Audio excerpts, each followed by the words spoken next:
So if you're making some guideline recommendation, it's always a very complicated and formal process. And I think what is important is that not only the specialties which are involved in the care of fibromyalgia patients, but although non-clinical scientists as well as patient representatives were involved into the recommendations.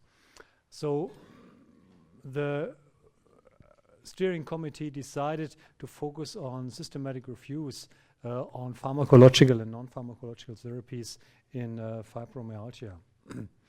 And what were the criteria to make a recommendation? There are several criteria. One was the efficacy of these treatments on pain, but also on fatigue, sleep problems, and daily functioning. How many trials were conducted, how many patients were assessed, how good was the quality study and the quality of the review, and how was the effect size, let's say the magnitude of effect of the single treatments, but also what were the adverse events and what were the costs of the treatment.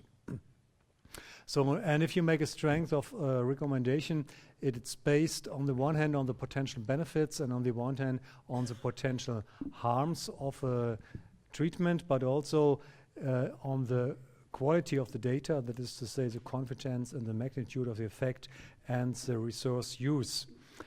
And then you can make some kind of the strengths of the recommendation. You can say it's strong for. That is to say that the majority of the patients should receive this treatment, majority, not all. You can make a weak for recommendation, that is to say a lot of patients should receive this treatment. And you can make also a weakly against and a strongly against recommendation towards some treatments. So you can, it's all available online, free of cost. I just want you to give you impression how the evidence table looks like. You see here for some drugs like amitriptyline on the first line, and you see how many trials have been conducted and what was the dosage and was the quality. To make it short, some basic principle of cares you cannot base on randomized controlled trials, but only on consensus of experts and of patients. And these are the so-called overarching principles of care of fibromyalgia patients. First is it requires a prompt diagnosis. Second, it requires a comprehensive assessment. And again, it's not only pain, it's also daily functioning and the psychosocial context of the patients. It's also recognized in this EULAR recommendations that fibromyalgia is a heterogeneous condition. And this is very new, and I think it's very important that the management should take a graduated approach. I will talk about it later. So what are the aims of fibromyalgia management?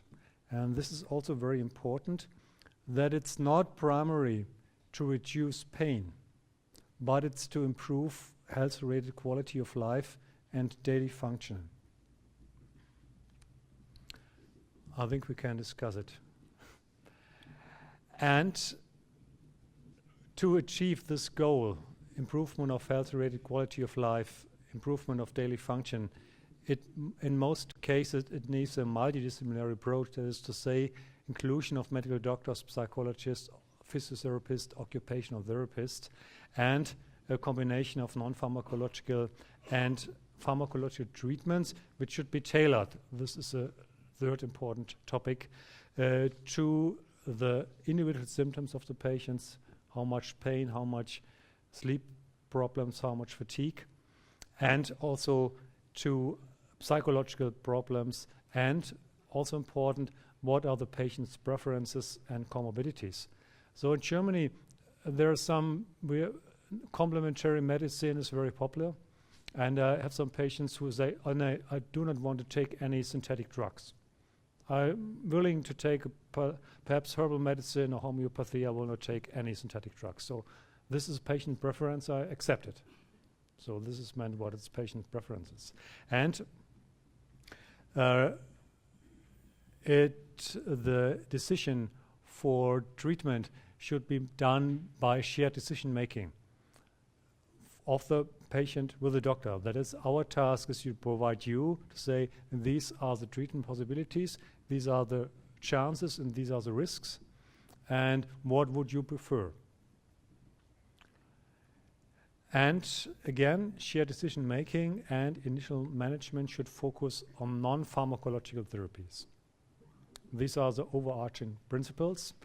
And now you see here the strength of recommendation for single treatments. And I think it's very important, and there was a big change towards the first EULA recommendation, in which only drugs received a strong 4 and non-pharmacological treatments received weak 4 or sometimes a weak against. And this is a big change because the only treatment modality which received a strong 4 was aerobic or strengthening exercise.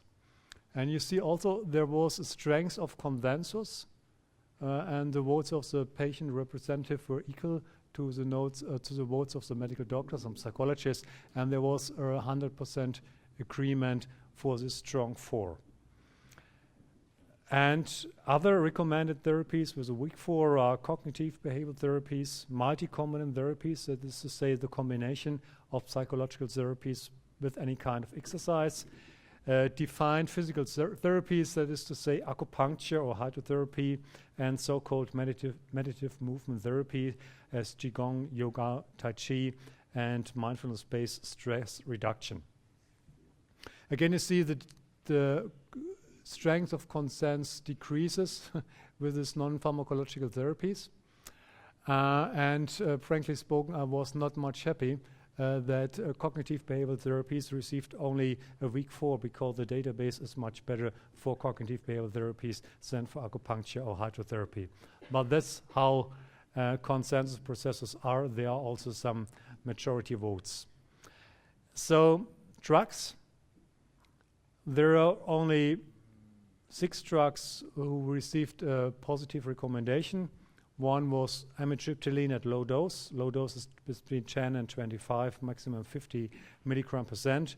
Duloxetine or milnacipran, tramadol, and again, I want to stress opiates are not recommended for fibromyalgia. Tramadol is something different because tramadol has also acts on noradrenergic receptors. So it's a little bit between opiate and serotonin noradrenergic reuptake inhibitor. And pregabalin and cyclobenzaprine. Cyclobenzaprine is a little bit similar to a tricyclic agent and has also sleep improving qualities. You probably, the doctors know that none of these drugs has been approved for fibromyalgia treatment in Europe.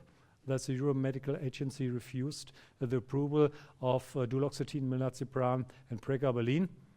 They were right because the European studies were negative.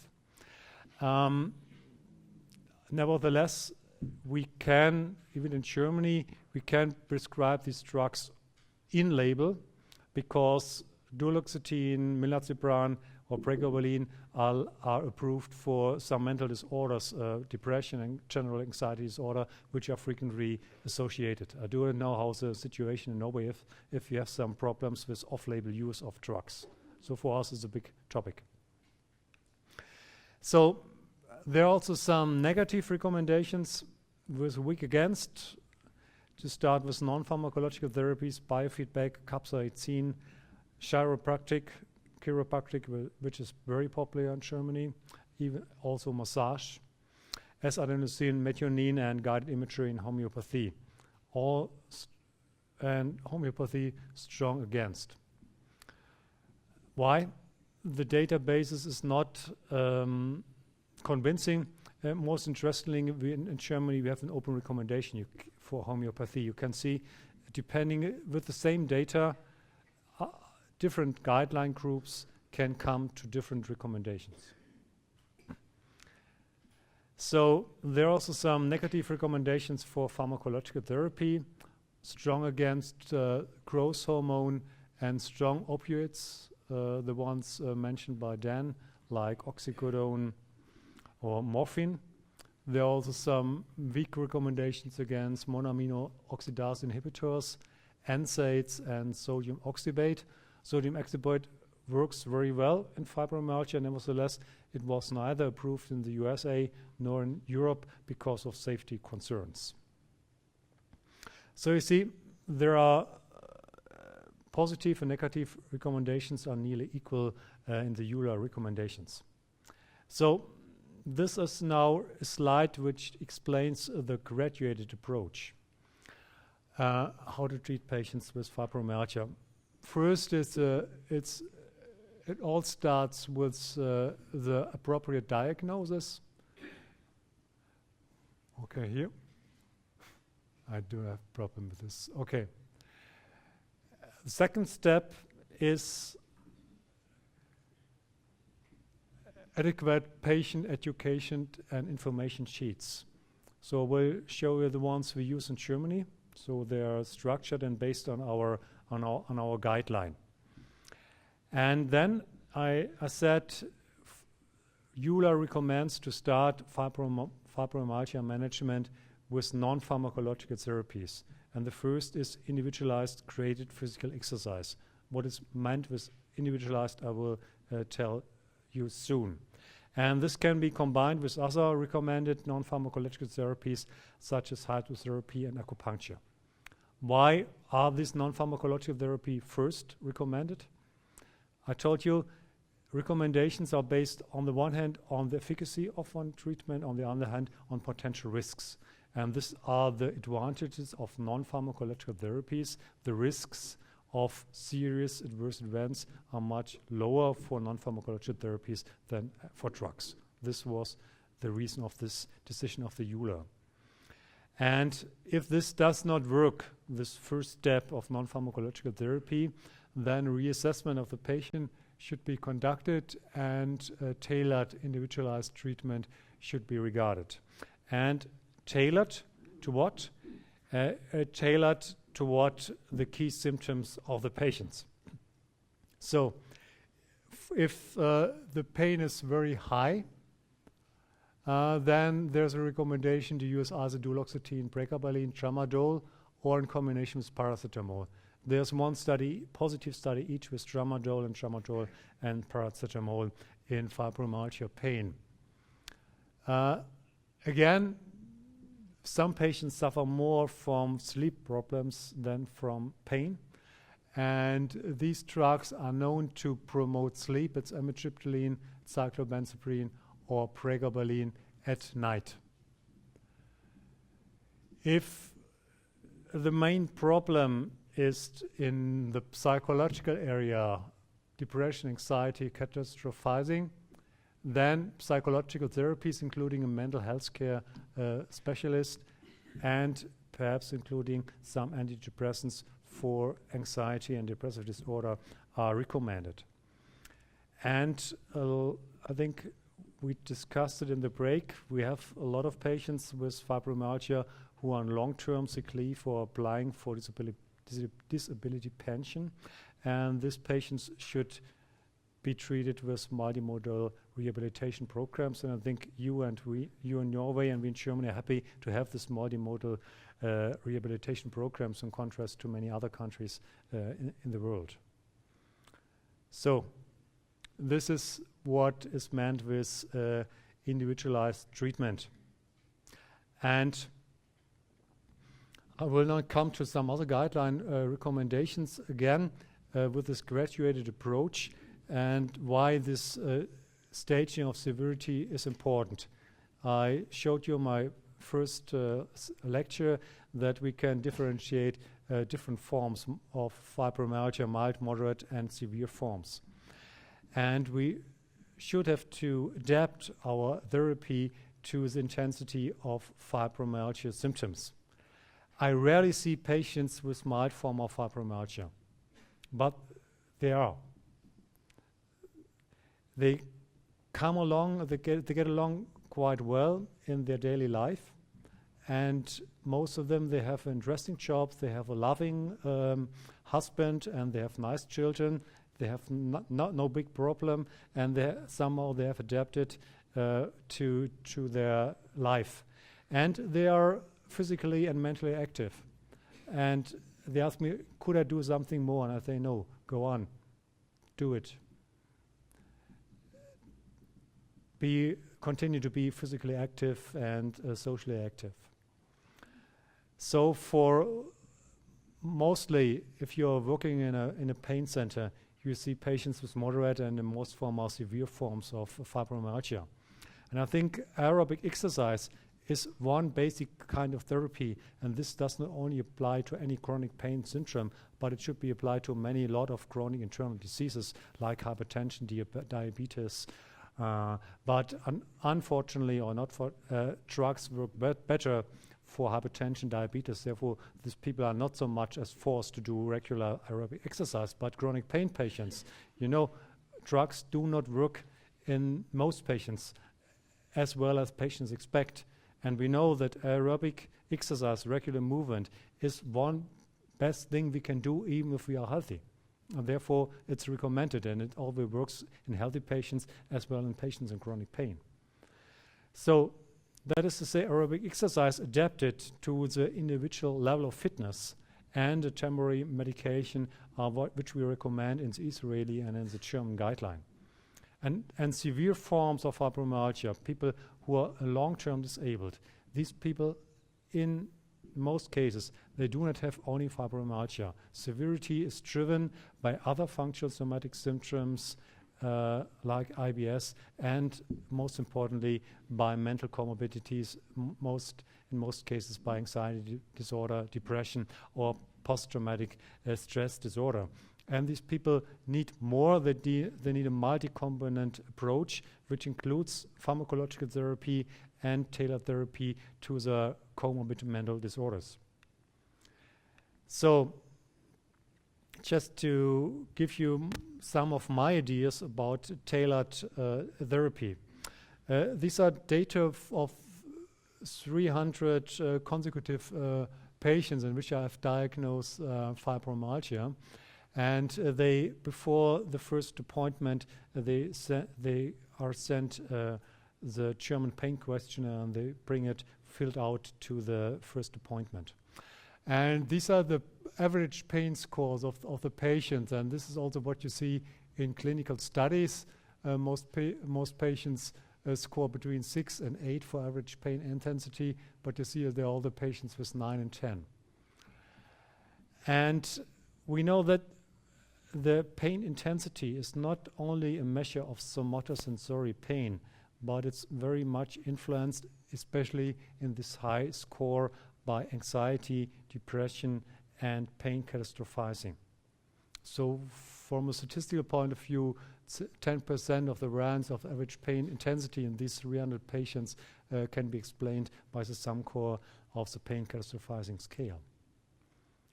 So what do I mean with tailored treatment? So I said treatment starts with appropriate diagnosis and informing the patient what is the disease and what can treatment achieve and what is the role of the patient. And our German pain questionnaire also includes the questions: which pain intensity do you wish, or what must be achieved that you would say that the treatment is successful?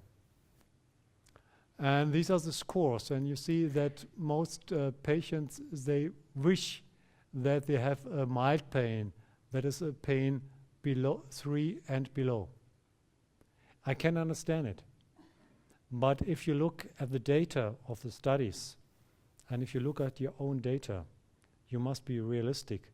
This is, if you see where these patients come from, if you make pain intensity as the major goal of your therapy, and what they wish, this is more than 50%. And most studies, might it be with drugs or might it be with psychological therapies, you only get to a 50% and more pain relief in only a minority of patients.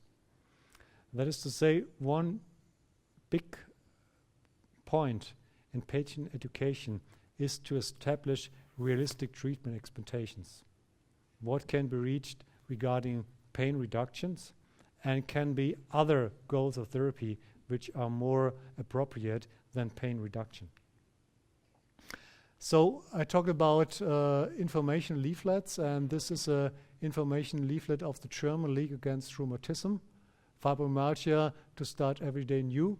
And we also have in Germany a quality center for any kind of disease, which produces this one-page leaflet for patients, and we are very proud that there's also a leaflet for fibromyalgia syndrome available, which is to say this is a recognized disease even for our Center of Quality in Medicine in Germany.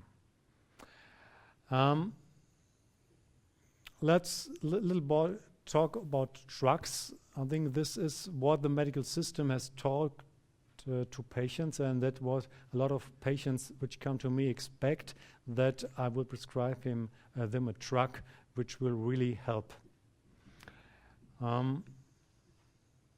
Again, these are the data from the studies in which you see that only minority of patients will get a 50% and more pain relief.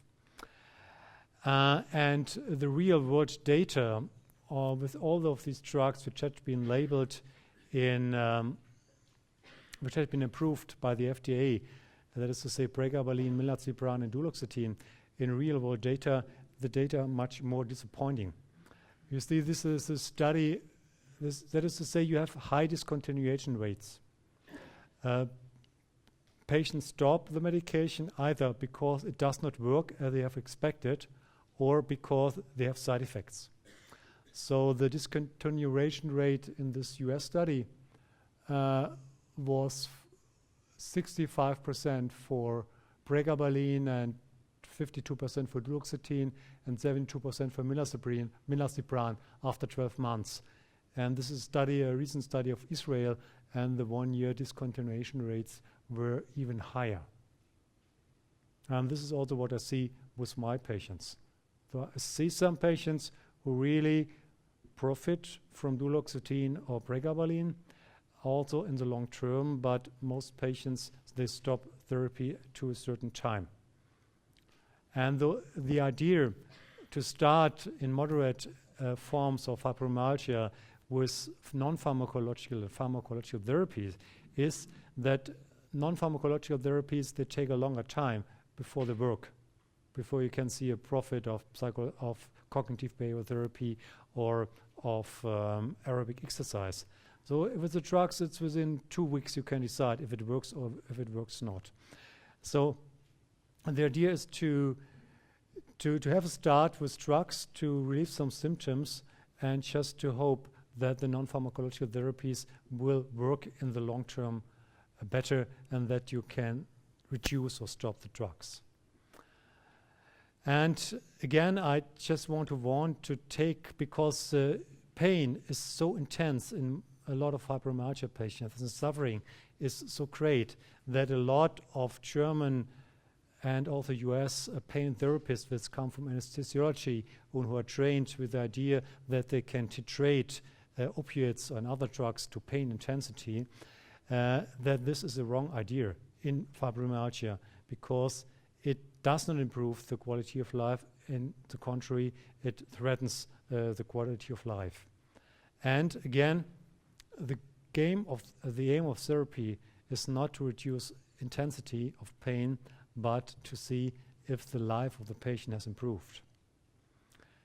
So, of course, I try to make some tailored therapy also with drugs, depending on the key symptoms of the patients. So I use amitriptyline or pregabalin in case of sleep disturbances. I use duloxetine or milnacipran for depression, and perhaps there are some small studies also duloxetine or pregabalin can reduce some symptoms of post-traumatic stress disorder. And duloxetine and pregabalin are approved for generalized anxiety disorder in most European countries. But again, you have to consider also the internal comorbidities of the patients. If the patient has a rather severe liver disease, you should not prescribe SNRIs. And in Germany, you cannot be a professional driver if you are on a pregabalin. Bus driver, not possible. And I think this is a very important topic. It's our patients' preferences. So weight gain is a problem with women between 40 and 60, and especially if they're in chronic pain. And if they do not want at all to gain weight, then I would not start a therapy with amitriptyline or pregabalin because it's a very frequent side effect. So, tailored exercise, again, what are the criteria? One criterion is patient preferences. Of course, a standard aerobic exercise is walking or jogging or cycling, but there are some patients who do not like it, and but perhaps they like dancing. And there are also two studies which show that dancing can also improve fatigue. Another topic is local availability. And a most important topic to me is medical comorbidities, especially patients with osteoarthritis of the hip or of the knee, or patients who are obese. They have the risk that pain in the lower extremities will increase if they do walking or jogging. Therefore, the aerobic exercise, which is most appropriate for a lot of patients, especially if they have osteoarthritis or obese, is aquatic exercise, especially if the water is warm. I do not know if they have a problem in Norway with the temperature in the water in the swimming halls. So in Germany we reduce cost, and we have normally in the past we had some warm water swimming days with temperature between 30 and 32 degrees. This was very agreeable for fibromyalgia patients, but if the temperature is between 25 and 28 degrees, so they are shivering, and aquatic exercise will not work so well.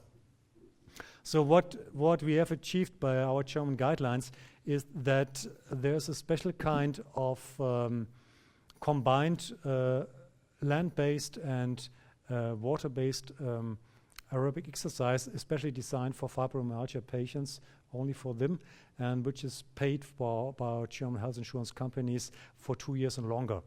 And this is not counted into the financial budget of the doctor who is prescribing it.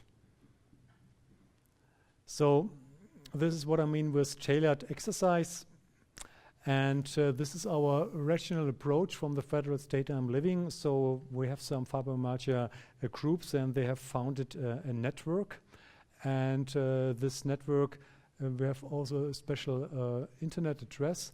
And this network provides quality-proofed information, what is fibromyalgia, and there's also a patient version of our German guideline. And there is a very important page on this internet page, is what you can do by yourself. Was Sie selbst tun können. And here we have the links to the local offers where you can go for aquatic exercise. Where are the special training groups for fibromyalgia patients? Where are these other groups who offer some kind of walking, aquatic exercise, tai chi, yoga? And that is to say, we try to collect information for the patients, but they have to check the internet by themselves and have to apply for the group by themselves. And but they can be supported by the self-help groups. And we have also a list of some therapists, let's say rheumatologists, pain therapists, psychologists, physiotherapists, who say, okay, I treat patients with fibromyalgia. Interestingly, it was very difficult to convince our regional rheumatologist to be taken into this list. And most of them accepted, but they're only for diagnosis, not for management. I do not know how the situation is with Norwegian rheumatologists. How do they accept fibromyalgia patients? But we have some pain therapists who are willing to treat fibromyalgia patients. So lastly, I want to talk about tailored psychotherapy. We talked about different subgroups of fibromyalgia, and there's a rather large subgroup with mental disorders. And in this patient, there's a lot of emotional pain and fibromyalgia. And this is perhaps a point, Dan, we do not agree. I think there's some evidence that these childhood adversities, daily hassles, and stress will also contribute to the central sensitization process. So this is something which can develop during your life if you have some genetic kind of sensitivity to it. So there's a subgroup with this high impact of emotional pain into this high pain intensity. And in this patient, the aim of therapy cannot be to reduce the pain, but the goals of therapy are to improve meaningful action of the patient despite the pain intensity.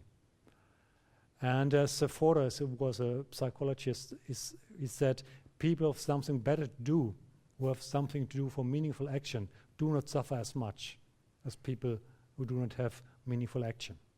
Therefore, we have some other goals of therapy if it goes to psychotherapy in fibromyalgia patients. So one also outcome and study is pain acceptance. And another outcome for me in my therapy is satisfaction with your life, irrespectively if you have pain or not. And if it comes to improvement of individual functioning, so for me, I make individual goals for the patient. What does he want, she want to achieve concretely in life? Itchy for work in the garden, itchy in social leisure times. What is the aim? And then we can check if we start any kind of therapy, if this individual aim can be achieved. And this is something different than we do in studies. And one, to me, very, very important therapy for chronic pain patients in general and for fibromyalgia patients in special is acceptance and commitment therapy, because this kind of therapy can help the patient to find out what is really important in their life, what are their values, and which meaningful action they want to pursue in the future with their pain. So, and again, I want to show that this acceptance-based cognitive behavioral therapies, which include ACT therapies, really work better than the traditional cognitive behavioral therapies. This is a very recent systematic review I've conducted with a psychologist and which is published in European Journal of Pain. And here you see the effect size of the acceptance-based cognitive behavioral therapies with ACT therapies, and these are the one of traditional cognitive behavioral therapy. On this outcome improvement, at least of 20% of health improvement of health-related quality of life. And this is another term why, another reason why EULA ranked psychological therapies a little bit higher than drug therapies. Drug therapies, if the major aim of therapy is to improve daily functioning and quality of life, then we have to look at the data. And you see that with drug therapy, here self-reported disability as an endpoint. You see duloxetine, it has an effect size which you can say is clinically relevant. Milnacipran, this effect size is not clinically relevant. And even the effect size of pregabalin on disability includes 0. That is to say, it's not statistically significant. I will not say that no patient with fibromyalgia will profit from pregabalin regarding disability, but the average patients and the data say the majority do not. In contrast, if you see psychological therapies, they work in the long term, and they work also if the therapy is stopped. These are data at 6 months follow-up after the end of therapy of cognitive behavioral therapies, and you see you have here a moderate effect size on the reduction of disability. That is to say, psychological therapy is more harder, takes more time, takes more energy, but in the long term it works better than drugs.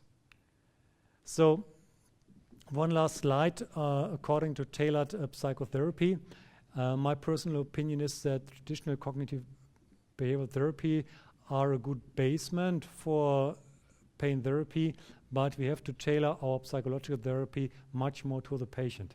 That is to say, patient with depressive disorder, they need another additional kind of psychotherapy, for example, interpersonal therapy. And there are some patients with fibromyalgia with post-traumatic stress disorder, and although for this kind of psychological disorder, we have special kind of therapies like eye movement, desensitization, and restructuring. And also hypnotherapy can be very useful in this patient with PTSD. And for this subgroup of patients with childhood adversities and major life events affecting their emotional pain, there are new therapies. Dan, your group conducted this very well conducted study with emotional awareness and expression therapy. And also EMDR can be used for this childhood adversities. And there's also a very good study with forgiveness interventions. So patients with chronic pain, fibromyalgia, some of them really suffered emotional pain and humiliations, and people did them wrong. And sometimes this cannot be changed. And even these people who hurt it, the pain patients might have died, though there's no chance to go into a direct confrontation with it. And for these patients, something with forgiveness, with an imagination, can help to reconciliate with their biography. So I want to summarize the updated Neuro recommendations. Recommend approach. This is graduated. You start with non-pharmacological therapy and you go on depending if the patient responds. And it's tailored to the key symptoms: pain, fatigue, sleep problems, psychological problems. And I want to encourage you to also consider with your individual patients tailored therapy. That is to say, to tailor the exercise you recommend to the preferences of the patients and his internal and orthopedic comorbidities, and as well the drugs to the main symptoms and the psychological therapies to the mental comorbidities. Thank you. So I agree with what Winfried said, but I do want to point out some differences between the way we view things in the United States and the way they're viewed in Europe. We do have all these drugs approved for use in the United States, as well as just some additional comments I want to make about treatment to sort of expand on some of the things that he talked about.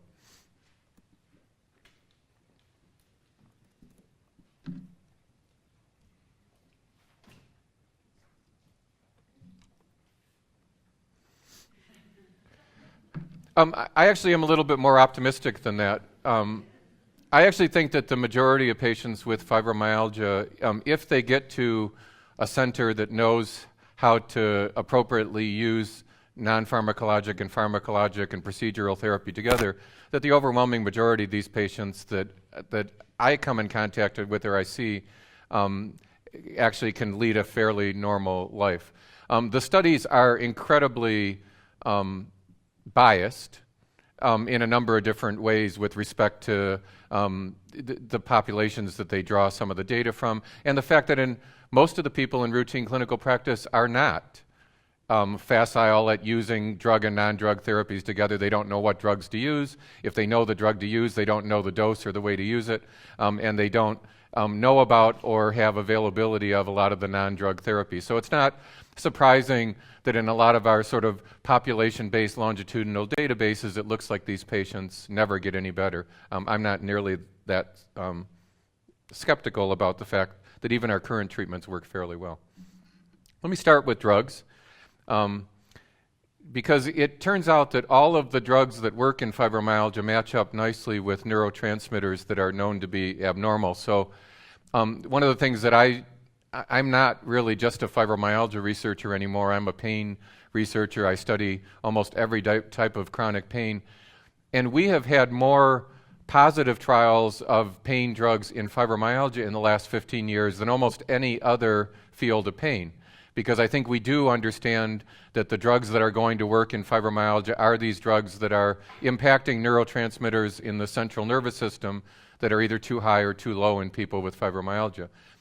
Having said that, I completely agree with what Winfried says, and our golden rule in the entire pain field, this is not the fibromyalgia field, this is the entire field of treating chronic pain, is the best that we do is that our drugs will make about a third of patients that we give them to 50% better. That's as good as it gets. But let me be clear about this. That is how well a non-steroidal anti-inflammatory drug works in osteoarthritis of the knee. So that is, we're not just talking about the fact that we don't have very good drugs to treat pain in fibromyalgia. We don't have very good drugs to treat chronic pain.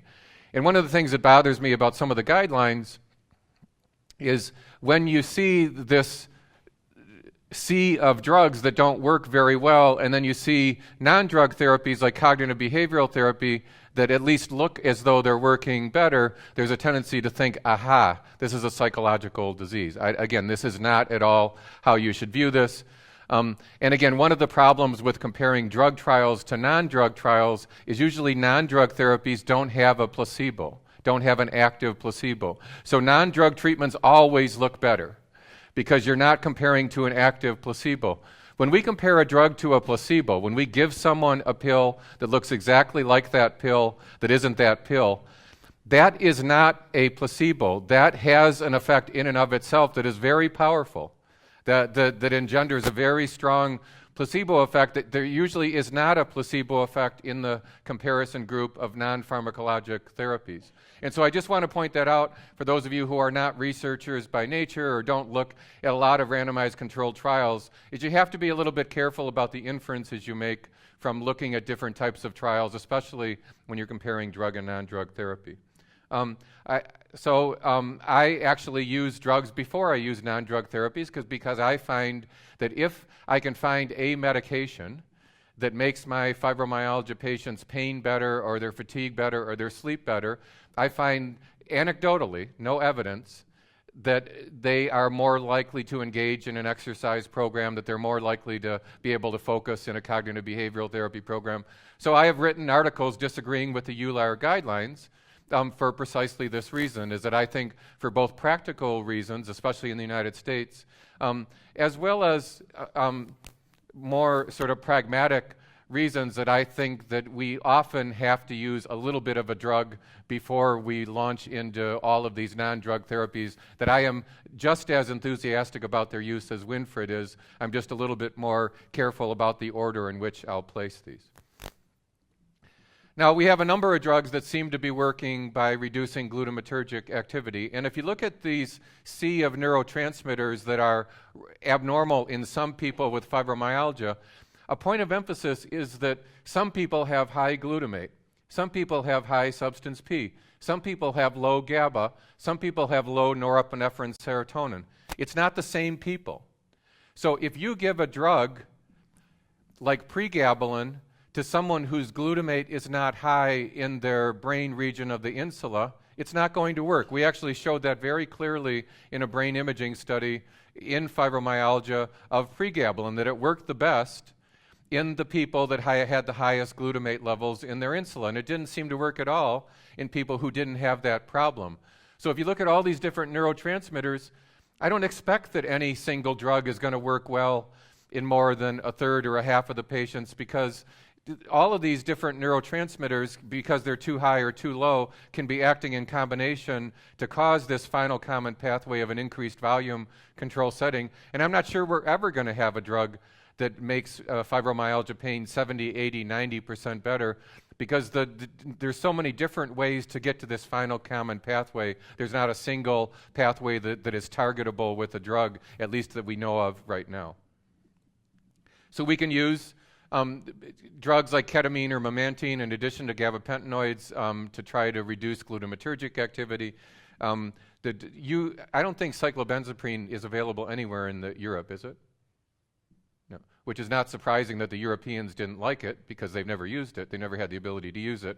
But it's actually my favorite drug to treat fibromyalgia. Very low dose. It's structurally very similar to amitriptyline, but at 5 or 10 milligrams, it has way less side effects than amitriptyline or nortriptyline, and it is my favorite drug, and at low doses can help a fair number of people with respect to improving their sleep, improving their sort of irritable bowel or irritable bladder, as well as making pain somewhat better.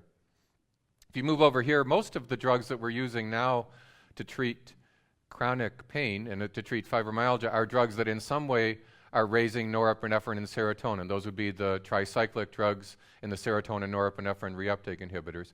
Norepinephrine is the more important of these neurotransmitters for pain, which is why selective serotonin reuptake inhibitors, and especially highly selective serotonin reuptake inhibitors, don't seem to be nearly as effective to treat any pain condition as the norepinephrine serotonin drugs, or even the older SSRIs like sertraline, fluoxetine, had some positive trials in fibromyalgia at high dosages, because those high dosages turn those SSRIs into a SNRI. They actually become much more noradrenergic when you give a higher dose of fluoxetine or paroxetine.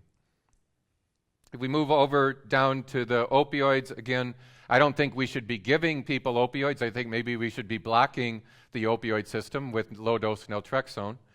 I wasn't asked to talk about cannabinoids, so I won't talk much about it. I give a lot of talks in the U.S. talking about medical marijuana. I do think this is one of the conditions that cannabinoids should be considered for.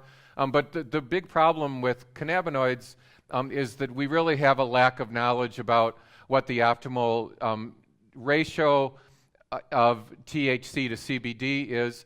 And I'm doing a lot of work in cannabinoids in other chronic pain conditions. There was a recent trial in osteoarthritis that showed that cannabidiol alone, which has no psychoactive effects whatsoever, and in fact protects against the psychoactive effects of THC, was effective in osteoarthritis of the knee. So I think there's a lot to learn about the cannabinoids, and how we can identify safer versions of cannabinoids. When I give advice about cannabinoids, I say people should start with pure CBD and then slowly, gradually move to a strain of marijuana that has low THC and high CBD. But that's not how any of the trials are done. And in fact, the trials in fibromyalgia of a cannabinoid, which were mildly positive, were of pure THC, which is nabilone. But if you talk to anyone that is using medical marijuana legitimately as an analgesic, they hate pure THC. So we have a lot of states in the United States that have legalized or decriminalized marijuana, but the federal government still has it as a Schedule I drug. So when we admit someone that is using medical marijuana legitimately and getting good pain control with it to the hospital, we can't dispense the marijuana in the hospital, and we will often switch them over to a pure THC preparation like Marinol, and they hate it because they get high. It doesn't have the CBD that's counteracting the THC, and they really don't like that drug as well as they like the high CBD, low THC strains of marijuana. So a lot we have to learn about cannabinoids, but the meta-analyses are very clear in pain, that in neuropathic pain and to a lesser extent in centralized pain states, these drugs are effective, and they're way safer and at least as effective, if not more effective, than opioids. So most of the lectures I'm giving in the United States are saying, don't use a medical marijuana unless you've tried everything else, because we don't know the right dose and the strength, but always use it before an opioid, because I hate opioids. They're just a terrible drug for using in chronic pain. And then gamma hydroxybutyrate, and even low alcohol consumption. This is one of my scientific achievements I'm most proud of, is that I was involved in a study done at Mayo Clinic where they totally accidentally found that the patients, a large number of patients that were being seen at the Mayo Clinic that were drinking 1 to 2 drinks on average a day, compared to people drinking 0 drinks or people drinking 2 or more drinks a day, that low amounts of alcohol seem to be protective against pain in this big fibromyalgia cohort.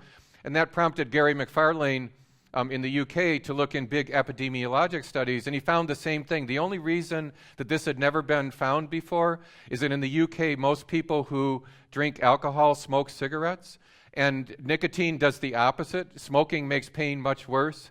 Alcohol at low doses seemed to have a protective effect, and they were canceling each other out until Gary saw that Mayo Clinic article and then looked in the database at the people who were drinking low amounts of alcohol but who were not smoking cigarettes, and you very clearly see that protective effect of low amounts of alcohol. I'm not recommending you use alcohol to treat fibromyalgia, but I am recommending that you don't do what a lot of our pain clinics in the US do, which is say, don't drink alcohol, that it's a bad thing. It's like there was no evidence in data before they said this, and now there's evidence in data suggesting that just like cardiovascular disease, a little bit of alcohol probably is good, more of that is probably bad. So this would be where I would put the different drugs, which is roughly, this actually matches up nicely with the Canadian guidelines, not the EULAR guidelines. The EULAR guidelines were more anti-drug, and I get why they're anti-drug. I'm just saying, as Winfred said, you can have different groups of people look at the exact same data and come out with markedly different conclusions. And so we can, but all of these medications that are listed here have one or more randomized controlled trials suggesting that they are effective. Again, they might not look as good in meta-analyses. The things that are in the second row here that I haven't already alluded to would be, again, the low-dose naltrexone. And some of the older serotonin reuptake inhibitors at high dosages might be worth trying. If you have a person that's on, what is fluoxetine called? Is it called Prozac?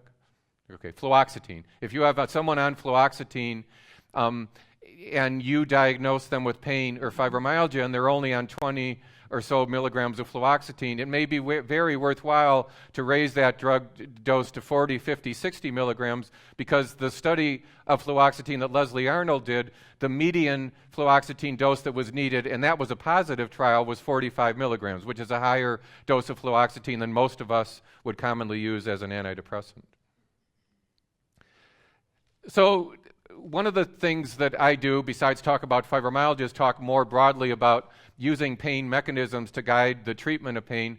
And we are now moving towards the fact that when you identify that someone's pain is more peripheral or nociceptive, the nonsteroidals, the opioids, the surgery, and the injections are going to work preferentially, whereas once you identify that someone has more neuropathic pain or more centralized pain, the tricyclics, the serotonin norepinephrine reuptake inhibitors, the gabapentinoids, and yes, even the cannabinoids at the bottom might be effective classes of drugs to use for these different pain conditions. I really am a big advocate of non-pharmacologic therapy, and our group has probably done as many studies of non-drug therapies as we have of drug therapy. So I don't like getting cast as the person who likes drugs, because we really are very aggressive with respect to our study of non-pharmacologic therapies. And I think one of the reasons that people need these non-pharmacologic approaches is a lot of the non-pharmacologic approaches are aiming at downstream consequences of having chronic pain for long periods of time. It doesn't matter if you started out stressed or not. If you have chronic pain, you become more stressed. It's more stressful to live with chronic pain than it is to live without chronic pain. If you have chronic pain, you probably have decreased your activity level from what it used to be before you had pain. If you have chronic pain, it's probably causing you to not sleep as well as you used to be able to sleep, and you've probably gained weight as a result of having chronic pain. And then the last thing there are what psychologists call maladaptive illness behaviors. There's a lot of individuals that develop chronic pain develop ways of coping with their pain that are a way of them surviving their pain, but they actually are making them worse. And unless they go into a cognitive behavioral program and they're taught that some of the things that they are doing actually are unknowingly making their pain worse, then they won't necessarily improve and they won't necessarily get better. So all of these non-pharmacologic therapies are probably working in part down sort of at the bottom on the downstream consequences of pain, but all of those things can feed back up into what's the brain. And so the more of these things that people have, the more you have to use drug and non-drug therapies together. And some of these things down at the bottom are never going to be amenable to a drug.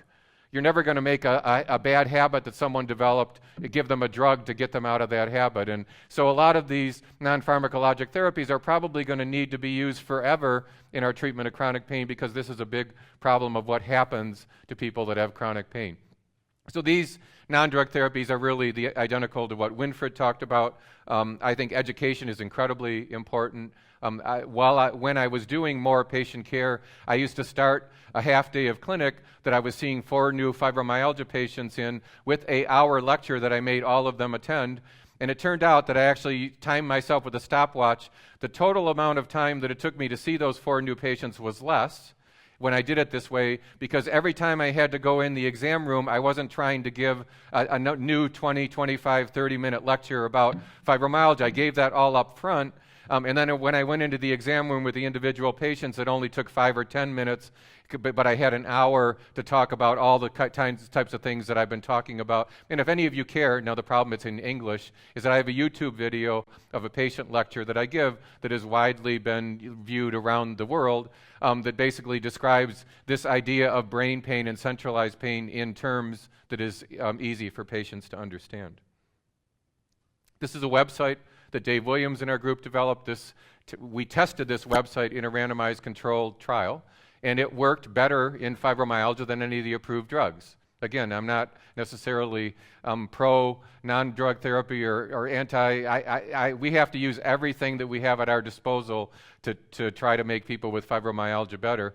But we keep adding to this website, adding new modules to this website as we do studies that suggest we should add other components to the website.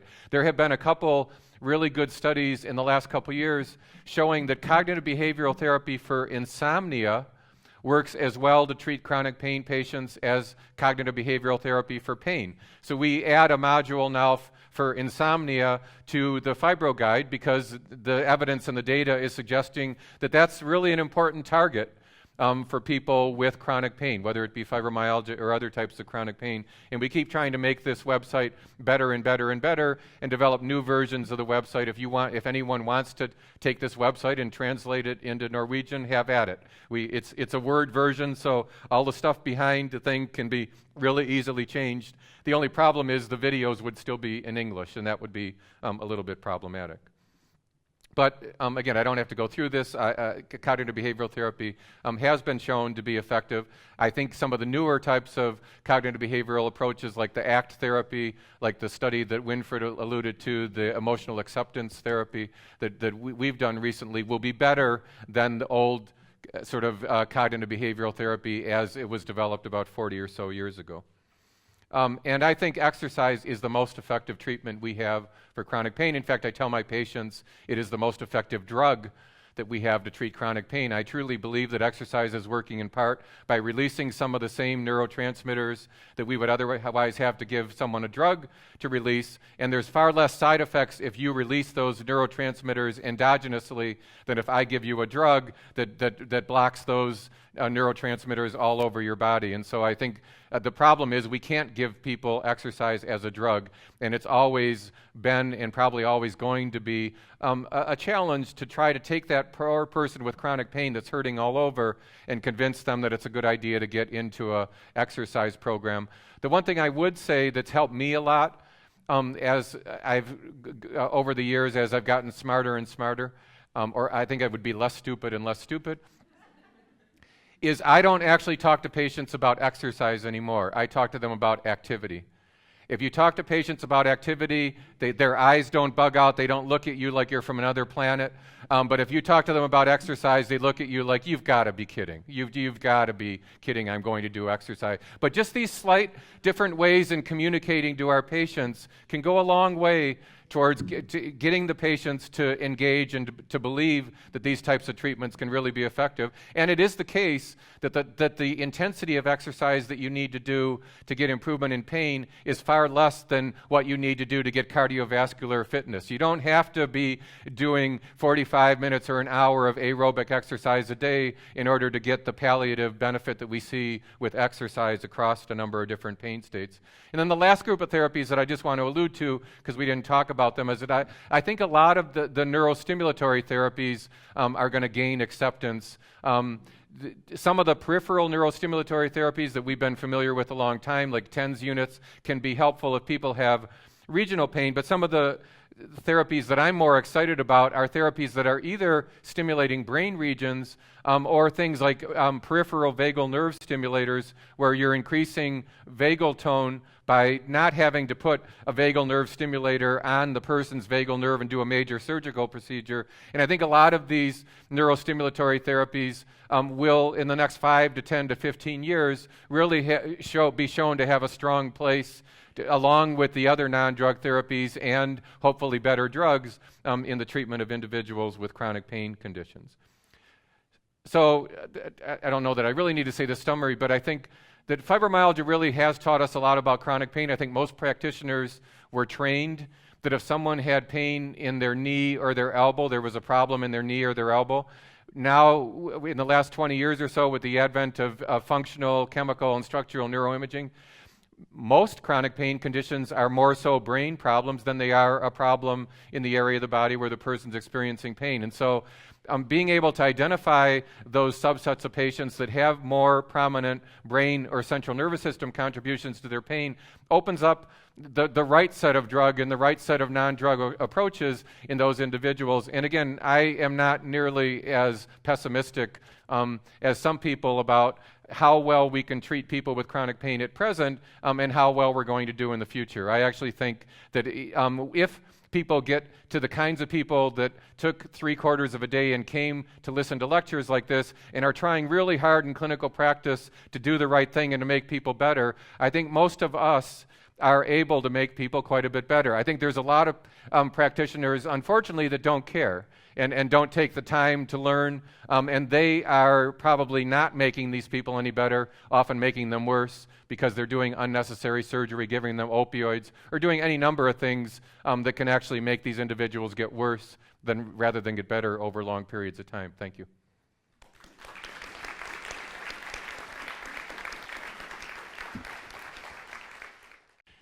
I have a comment. I work with hypnosis actually, and I treat very many people with fibromyalgia by hypnosis, and I saw you had just moderate evidence for hypnosis, but as far as I know, the response rate is like 70%. And I experienced that some patients respond very quickly, that it's almost like my magical treatments, that 2-3 treatments and they say I am well. That the others respond slower and less, but actually, as I experience it, almost everyone responds. What is your comment? So, a couple comments. One is, a lot of times when it says there's no evidence, it really means that there haven't been enough high-quality trials done to move something up the ladder. It doesn't mean that it doesn't work. It means there's a lack of evidence. And both my grading system and Winfried's grading system are at the level of evidence. So we're not saying that things that are not up at the top don't work. Now, but the other thing that I would say is that the plural of anecdote is not data. And anecdote is not very effective in figuring out whether a drug is working to treat pain. We have snake oil and copper bracelets and all sorts of things that over years have been, and opioids even, that were promoted as effective therapies for pain, that when they were more carefully studied, they turned out to be not. So you have to be very careful about translating the experience you have in clinical practice to what would happen if you subjected that particular intervention to a randomized controlled trial. There are 2 new studies with better quality on hypnosis, and it's a new systematic review in European Journal of Pain published this year from our working group. But I agree with you, and the response rates in this randomized controlled trials are not as high as you see in your practice. So for me, in my personal approach, it's a part of self-management.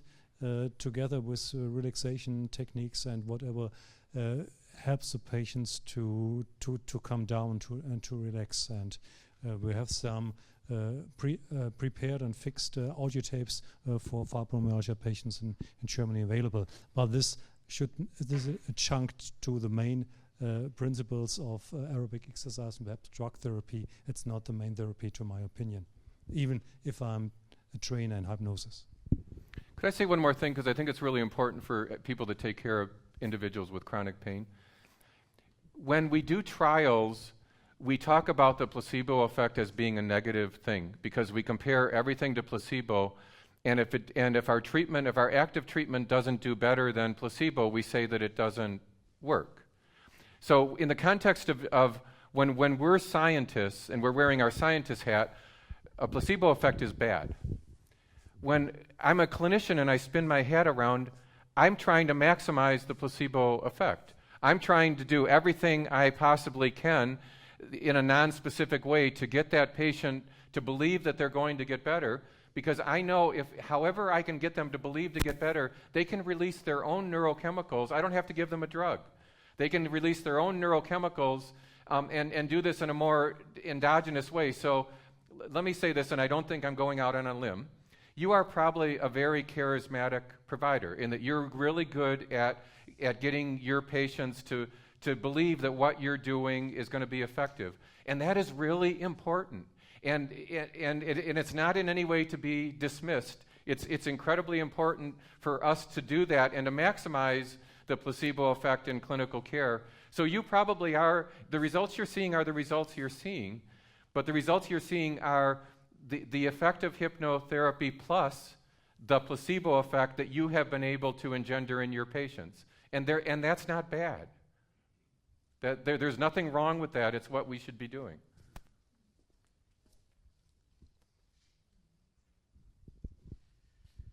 I will just mention a factor that I often see in studies, and I wonder about myself: patients' own satisfaction with the treatment, and not satisfaction with the efficacy or the anything. They just you have, for example, surgeries that have knee surgeries that have shown no effect whatsoever, and negative placebo.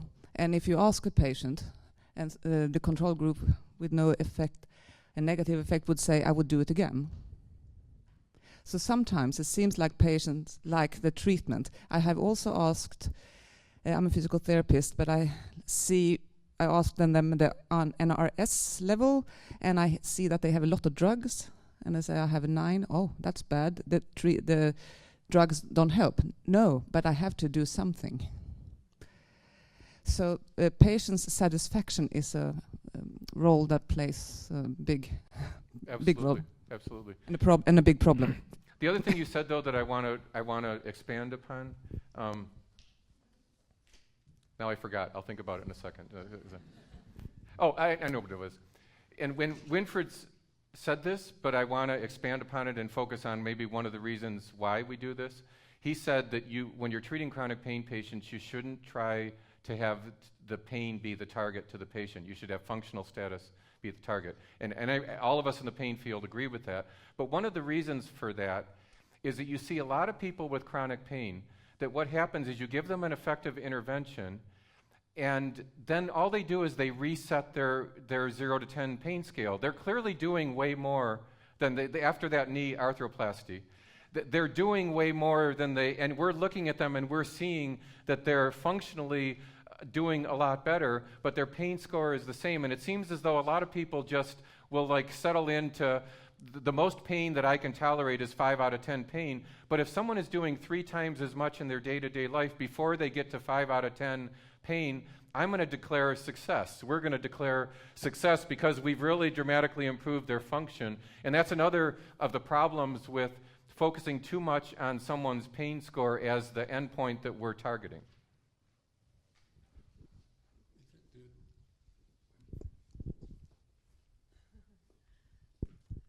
Hi. Jag har tre ting. Back to your knee, you talked about the knee. If you operate the knee, they wouldn't make any difference if they have fibromyalgia because they have pain everywhere. Then I'm wondering, if you have a knee pain and you have it for a long time and you are suffering for a long time, is it possible that you can develop into fibromyalgia, because it's I mean, like, it's the same system. It's like a breakdown of the system. That's my first question. And, So the answer to that is yes. That's a simple. Remember, you know, when I was talking about the bottom-up form of fibromyalgia, the condition that we think most likely leads to that is osteoarthritis. That people start out by having a peripheral problem, but over time it becomes. So it's stressful for the system. Right. Okay, unnskyld. And then I was thinking about you. There was something about the people. Okay, something about people born in 1940 or something, that they had more risk for getting fibromyalgia because of circumstances. And I'm thinking, is there any? I mean, kids born under difficult circumstances in any form of way, like it could be pregnancy, it could be whatever, diseases or whatever. Is there any survey or any tips for the parents so that they can kind of prevent? Like you said, exercise is important, but I mean, maybe some kind of very good exercises you can target it, or you can find out if there is really a connection between it. Okay. That was what I was So I think the slide you were alluding to was a slide I showed, which talked about the 1958 birth cohort study. Yeah. And that was one of the best studies that did look prospectively at different things that happened to people at different, and it turned out that the children, all the children that were born in the United Kingdom in 1 week in 1958 have been followed the remainder of their life, and they're still following about 70% of those individuals, which are age 59, because I was born in 58. I know I can do them without doing the math. And that's been a really good study for looking at how different things that happened to children early in their life then later affected their rate of developing pain. And that is one of the studies that showed that several different things that happened bad to kids when they were at age 8 made it more likely that they would have chronic widespread pain when they were adults.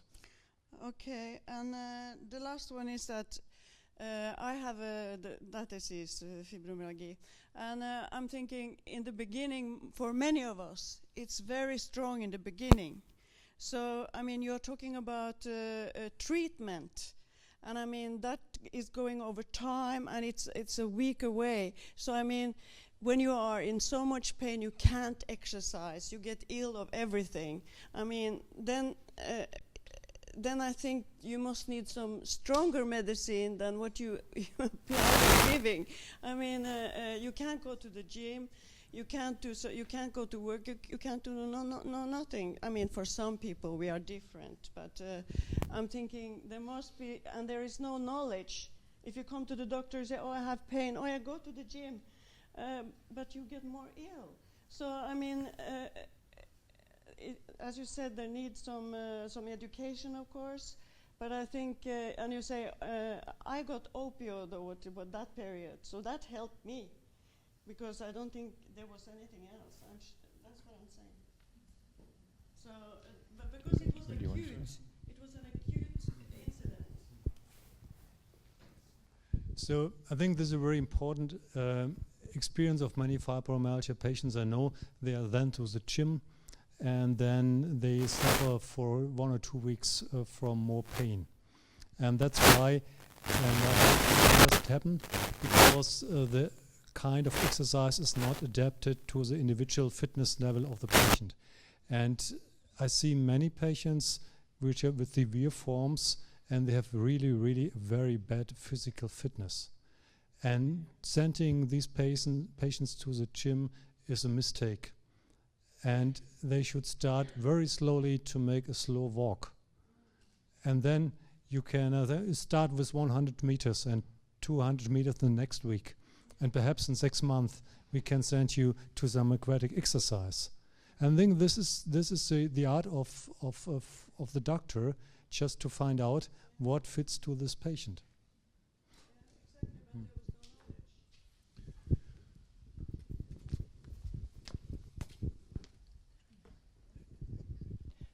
Hello. I'm a physician here in Oslo, and I'm a rheumatologist, and I'm wondering, who do you think should treat patients with fibromyalgia? In your experience, are these patients who should go to their general practitioners and mostly just receive help from them, or is there a need for a specialist health care center and multidisciplinary centers? Yes.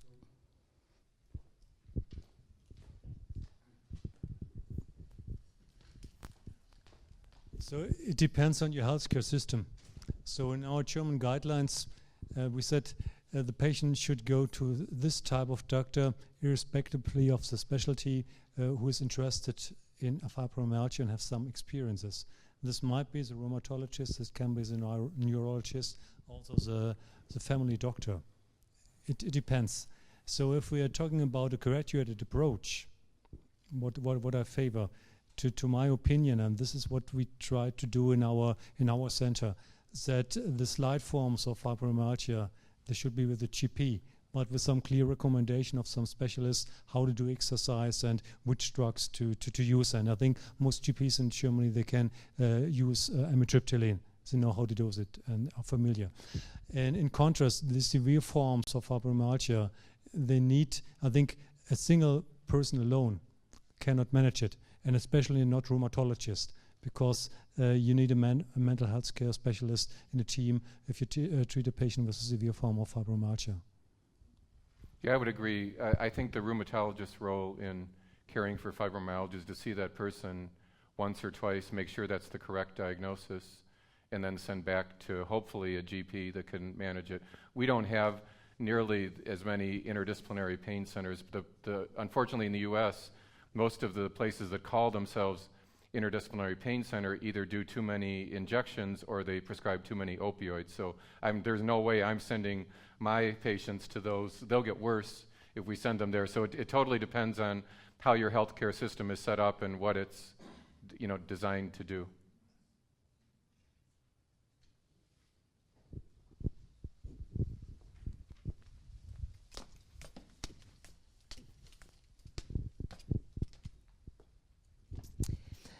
I'm thinking a little bit about the new diagnostic criteria that includes a broader part of the population than the ACR 90. And you haven't talked anything or much about chronic fatigue or ME. Do you have any thoughts about how they would we would have more of these patients in the fibromyalgia pool, or whether they are very much overlap between the two, or what about treatment then? The treatment is very similar. I just wrote an editorial in Lancet about graded exercise therapy based on the second or the third study, the really well done study in the UK looking at graded exercise therapy. And the type of graded exercise therapy that was done in those trials is almost identical to what Winfried's been talking about. It's really started at a really low level. Wherever that person happens to be starting at, you got to start out at that low level and go very gradually and very slowly. There's evidence for most of the non-drug therapies that we've listed would have in general, there aren't nearly as many RCTs done in chronic fatigue syndrome, ME, as there are in fibromyalgia. But most would really look very similar with respect to the list of non-pharmacologic therapies. And some of the drugs would probably be some of the drugs that you would use, but in people that don't have any pain, many of those drugs are inherently analgesic drugs. So the drugs that have more of an effect on fatigue, for example, the serotonin norepinephrine reuptake inhibitors, especially the ones that are more noradrenergic, would be the drug that I would use first in someone with chronic fatigue syndrome without any pain whatsoever. But most people with chronic fatigue syndrome have pain. They may not endorse as much pain in as many areas of their body, but if you look at the older criteria for CFS, 5 of the minor 8 criteria were pain.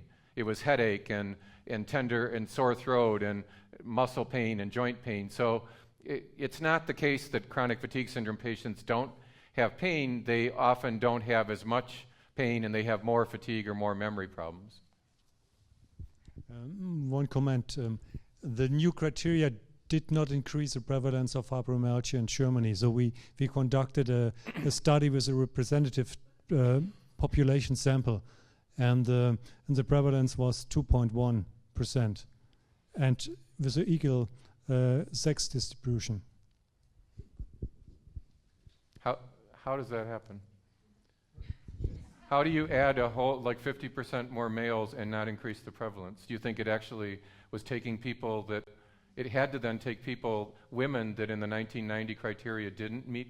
No, so we just could use them because it's anonymous, the study. It's with a fibromyalgia symptom scale. So they were distributed to a representative population sample. And then we had this 2.1%. I guess what I'm asking, though, is that 2% was the prevalence in the 1990 criteria. So all of those people that met the 1990 criteria were women, and you say half of the one that meet the new criteria are men. It must be the case then that half of the women that met the old criteria are not meeting the new criteria, or else your prevalence couldn't be 2%. Yeah. So we had no study with a representative population sample with ASEAN 1990 criteria, and because this is nearly impossible to establish with the tender point examination. We have these studies with regional in regional areas of Germany, and then the prevalence was maximum 3%. Okay, thank you. I've seen some more questions here. Write it down. There will be a wrap-up session by the end. We need some questions there, really good questions. And people, stay tuned. More highlights will come.